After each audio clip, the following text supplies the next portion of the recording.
Sir 2 తారీఖు వాళ్ళు application పెట్టుకుంటే 3 తారీఖు పోలీసులు తిరస్కరించారు. 4 తారీఖు హీరో కానీ హీరోయిన్ కానీ సినిమా ప్రొడ్యూసర్స్ కానీ ఎవరు థియేటర్ రావడానికి వీల్లేదు.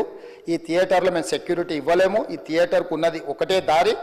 ఈ దారిలో ఇంతమంది వేలాది మంది అభిమానులు వచ్చినప్పుడు మేము కంట్రోల్ చేయలేము, వద్దు అని తిరస్కరించారు.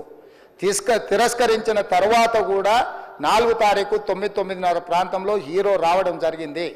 రావడం కారులో వచ్చి థియేటర్లో పోయి సినిమా తీసి మళ్ళీ కారులో వెళ్ళిపోతే పెద్దగా ఇంత ఇబ్బంది జరుగుతుండేనేమో లేదో నాకు తెలియదు.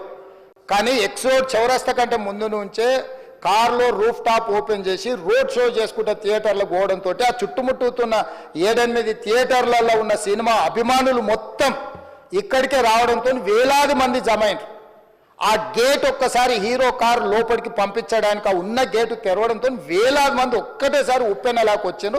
ఆ ఉప్పెనలో చనిపోయిన రేవతి, ఆమె కొడుకు, భార్య, భర్త, కూతురు వాళ్ళు అలాగైపోయి కొడుకు తల్లి ఒక పక్కన పోయి ఆ జనాల నుంచి తప్పించుకొని టికెట్ చేసుకొని ఆ తొక్కిసలాటలు హీరోను థియేటర్ లోపలికి తీసుకుపోవాలనుకున్న టైంకి అతను బండి మీద రోడ్ షో చేసి దిగేటప్పటికి వేలాది మంది హీరోను కలవడానికి చొచ్చుకొచ్చారు ముందుకు.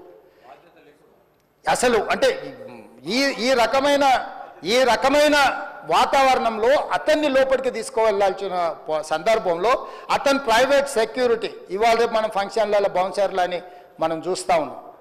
50-60 మంది సరిగ్గా లెక్క తెలియదు, 50-60 అని అంటున్నారు, నెంబర్ 4 ఎక్కువ తక్కువ. ఆ బౌన్సర్లు అందరు మీదికి వచ్చే అందరు అభిమానులను విపరీతంగా అడ్డంగా ఎట్లా పడితే అట్లా తోయడంతో అటు నుంచి అభిమానులు హీరోని చూడాలి, కలవాలని ఒకవైపు నుంచి వాళ్ళని హీరో దగ్గరికే రానియొద్దని ఆయన ప్రైవేట్ సెక్యూరిటీ వెనక్కి నెట్టడం వల్ల ఈ తొక్కిసలాటలో హీరో థియేటర్కి వెళ్ళి లోపలికి వెళ్ళి చూసినాక పోలీసులు ఈ మొత్తం క్రౌడ్ని ఈ మొత్తం అక్కడ ఉన్న జమైన జనాలను అందరిని కూడా తీస్తే ఒక తల్లి కొడుకు అక్కడ శవాలుగా పడి ఉన్నారు. ఆ తల్లి అంత తొక్కిసలాటలు కూడా నేను ఆ వీడియో చూసిన ఆ తల్లి లోపలికి వచ్చినప్పుడు కొడుకు చేయి పట్టుకొని ఎంత జాగ్రత్తగా కొడుకుని తీసుకొని వస్తుందో తల్లి ప్రేమ ఎట్లుంటుందో అక్కడ నాకు చూసి నాకు అర్థమైంది. ఆ శవాలుగా మారిన తల్లి కొడుకు చేయి ఇడవలే అధ్యక్ష, అట్లే చేయి బిగ్గర పట్టుకొని పోలీసు వెళ్ళి చూస్తే ఆ తల్లి ఆ పిల్లగాడు ఆ తల్లి ఆ చెయ్యి వదలకుంటే కన్నబిడ్డను పట్టుకుని తల్లి చచ్చిపోయింది అధ్యక్ష. అట్లాంటి సిచ్యువేషన్లో పోలీసులు తల్లిని కొడుకుని హాస్పిటల్కి అక్కడ ఫస్ట్ ఎయిడ్ ట్రీట్మెంట్ చేసిండ్రు. పోలీసులు ఏం డాక్టర్లు కాదు, హుటిన తరలించిండ్రు. హాస్పిటల్కి వెళ్ళిన తర్వాత తల్లి చచ్చిపోయింది, పిల్లోడు కోమాలు ఉండు. ఆల్మోస్ట్ పోలీసులు పిల్లవాడు కూడా చచ్చిపోయింది అనుకున్నారు. బ్రెయిన్ డెడ్ అయింది, ఆక్సిజన్ అందక ఆ అబ్బాయికి. సో ఆ సిచ్యువేషన్లో వెనక్కి పోలీసులు వచ్చి హీరో గారికి విషయాన్ని తెలియజేసి హీరో గారు వెళ్ళిపోతే హీరో ఎందుకు వెళ్ళిపోవాలనుకున్నారు పోలీసులు అంటే ఇంకా వేలాది మంది అభిమానులు అక్కడనే ఉన్నారు.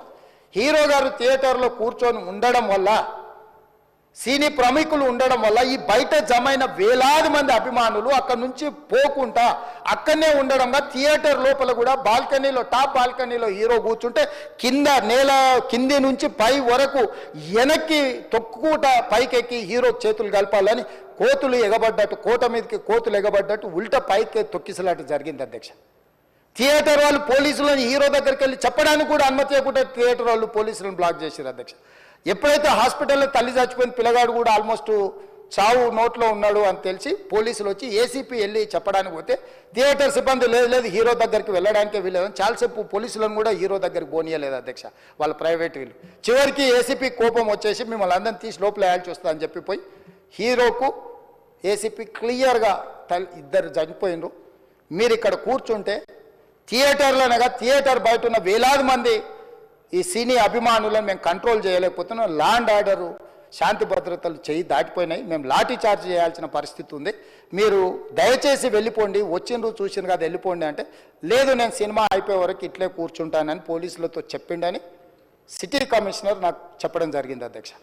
అదేవిధంగా ఇంకా కంట్రోల్ కాకపోవడంతో అప్పుడు డీసీపీ పై అధికారి రంగంలో దిగి వాళ్ళ అందరినీ లోపల వాళ్ళ ఎంబడున్న అడ్డుకుంటున్న వాళ్ళను పోలీసులతో జరిపించి చక్కగా డీసీపీ పోయి హీరో గారికి బయట చనిపోయినరు, పరిస్థితి చాలా గందరగోళంగా ఉన్నది, మీరు ఇక్కడ నుంచి కదలాల్సిందే లేకపోతే మిమ్మల్ని పోలీస్ స్టేషన్కు తీసుకెళ్లాల్సిన పరిస్థితి వస్తుంది, మీరు ఇక్కడ నుంచి కదలాల్సిందే అని బలవంతంగా అతన్ని సినిమా మధ్యలో 12 గంటల సమయంలో రాత్రి 12 గంటల సమయం అట్టిట్టుగా ఆ సమయంలో అతను తీసుకొచ్చి బండెక్కిస్తే మళ్ళీ అతను రూఫ్ టాప్ ఓపెన్ చేసి మళ్ళీ చేతులు ఊపుకుంటూ రోడ్ షో చేసుకుంటూ అంటే తల్లి చనిపోయి పిల్లగాడు చావు బతుకుల మధ్యలో ఉన్నాడు, మీరు వెళ్ళండి అని వెనక్కి పంపిస్తే కూడా మళ్ళీ కారులో రూఫ్ టాప్ ఓపెన్ చేసి చేతులు ఊపుకుంటా అభిమానులను సంతోషపెట్టుకుంటా రోడ్ షో చేసుకుంటా అతను వెళ్ళిపోయింది అధ్యక్ష.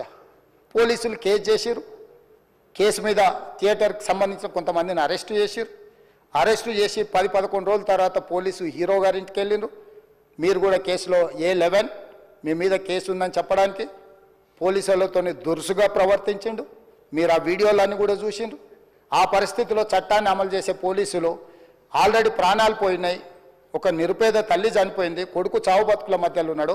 ఆ రోజు కోర్టుల కేసులు కూడా వస్తున్నాయి. కోర్టుకు కూడా మీరు విచారణలో ఏం చేసిండ్రని కోర్టుకు కూడా పోలీసులు జవాబు చెప్పాల్సిన పరిస్థితి ఉండే అధ్యక్ష.